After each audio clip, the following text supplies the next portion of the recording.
Promesse biblique du jour. Poursuivons notre petite exhortation avec des versets bibliques sur la mort, la souveraineté de Dieu sur la mort et Jésus-Christ qui a vaincu la mort en mourant à la croix par amour pour sauver les chrétiens de la colère de Dieu. Voyons aujourd'hui que la mort est un gain pour le chrétien. C'est dans Philippiens chapitre 1 verset 21. Car Christ est ma vie et la mort m'est un gain.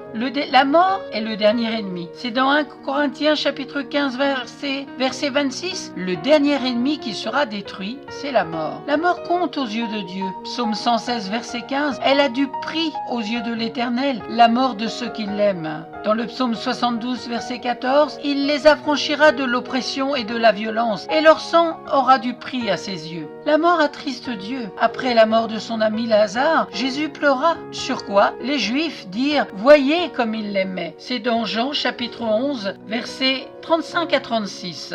Jésus est mort et ressuscité pour le péché des chrétiens. Dans 1 Corinthiens chapitre 15 versets 1 à 4, je vous rappelle, frères, l'évangile que je vous ai annoncé, que vous avez reçu, dans lequel vous avez persévéré et par lequel vous êtes sauvés, si vous le retenez tel que je vous l'ai annoncé, autrement vous auriez cru en vain. Je vous ai enseigné avant tout, comme je l'avais aussi reçu, que Christ est mort pour nos péchés, selon les Écritures, qu'il a été enseveli et qu'il est ressuscité le troisième jour, selon les Écritures. Jésus avait prédit sa mort. C'est dans Jean chapitre 18 verset 32. C'était afin que s'accomplit la parole que Jésus avait dite lorsqu'il indiqua de quelle mort il devait mourir. Jésus avait prédit sa résurrection d'entre les morts. C'est dans Matthieu chapitre 26 verset 21. Dès lors, Jésus commença à faire connaître à ses disciples qu'il fallait qu'il allât à Jérusalem, qu'il souffrit beaucoup de la part des anciens, des principaux sacrificateurs et des scribes, qu'il fut mis à mort et qu'il ressuscita le troisième jour. Luc chapitre 9 verset 22, il ajouta qu'il fallait que le Fils de l'homme souffrit beaucoup, qu'il fût rejeté par les anciens, par les principaux sacrificateurs et par les scribes, qu'il fût mis à mort et qu'il ressuscita le troisième jour. Jésus a vaincu la mort par sa mort. 1 Corinthiens chapitre 15 versets 53 et 57. Car il faut que ce corps corruptible revête l'incorruptibilité et que ce corps mortel revête l'immortalité. Lorsque ce corps corruptible aura revêtu l'incorruptibilité